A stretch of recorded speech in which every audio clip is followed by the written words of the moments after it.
Lock, hands down, lock. No chocolate. Attention!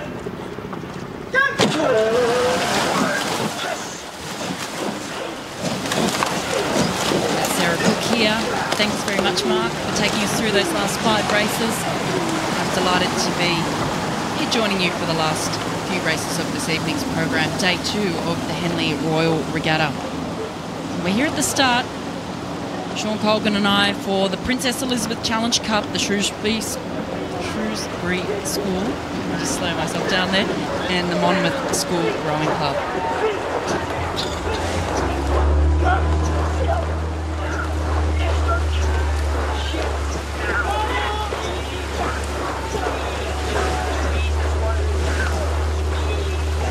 Unfortunately, the weight difference has made a big change here. The Monmouth School is giving away 2 stone. For you Americans listening, that's almost 30 pounds.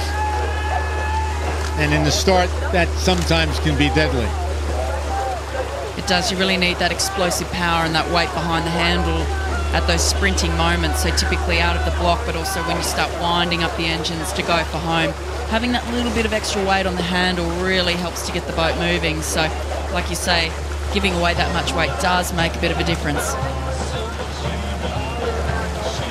It's nice to see a crew come all the way from Wales, where Monmouth is from.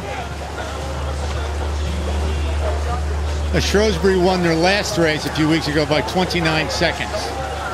So they're trying to be prepped. They won the head of the river last fall. They were the first school.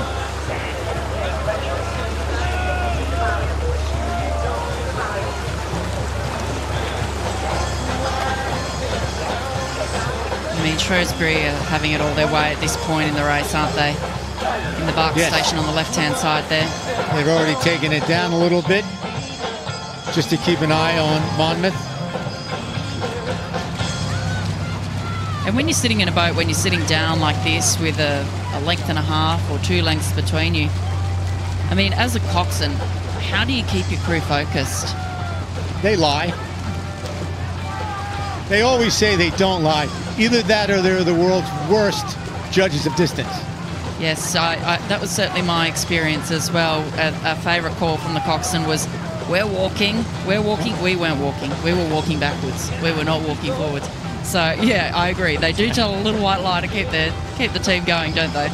Yes.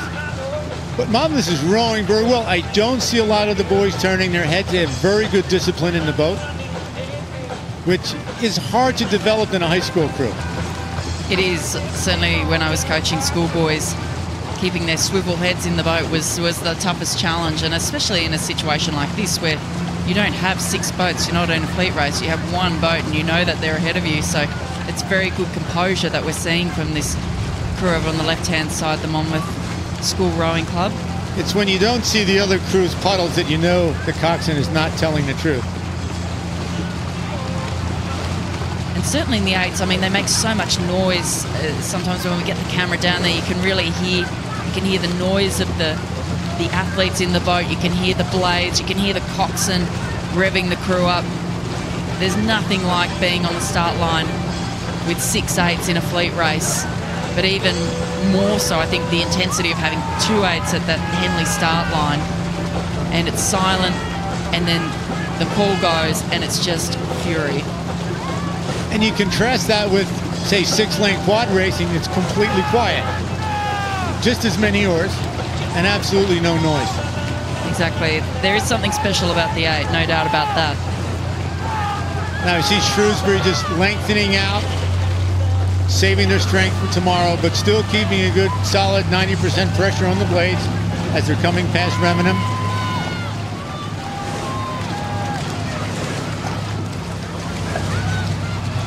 Monmouth not letting up, making Shrewsbury work as hard as they can. And that's what you have to do, right? There's no rower out here that's going to want to throw in the towel in a situation like this, no matter where they're sitting. Oh, absolutely not. And I enjoy their colors for Monmouth. It's chocolate and gold.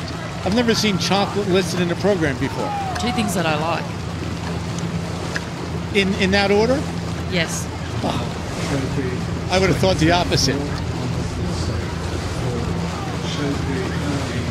got a great shot there down the course. We've had such fantastic weather here the last couple of days. Looks set to hang in there for the next 3 days as we head into the weekend. Although it is taxing for the crews to be out there. We're in our nice little commentary box here, but rowing in these conditions, particularly I think for the Brits more so than the Australians, may I just say, these warmer conditions are quite taxing. Particularly for the single scullers. It's just such a long race. And a poor Portuguese sculler today who came from 3 lengths down to win, but he's used to the hot weather. Great shot here of Shrewsbury, showing why they're winning this race. Rowing about 26 strokes a minute.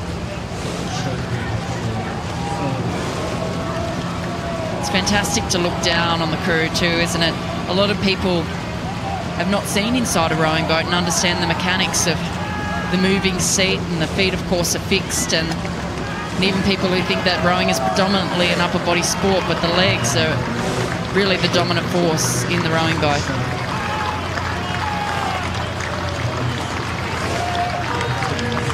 You can see the real symphony of motion from the drone.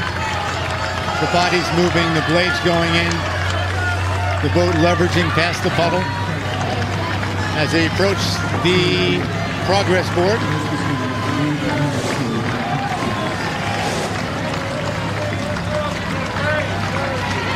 Yeah, look, a very comfortable row there for Shrewsbury as they come up towards the line now.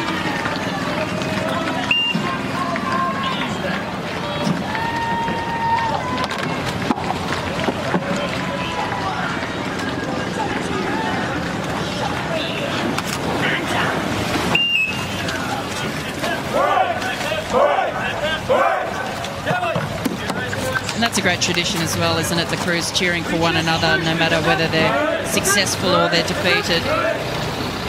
Great show of sportsmanship.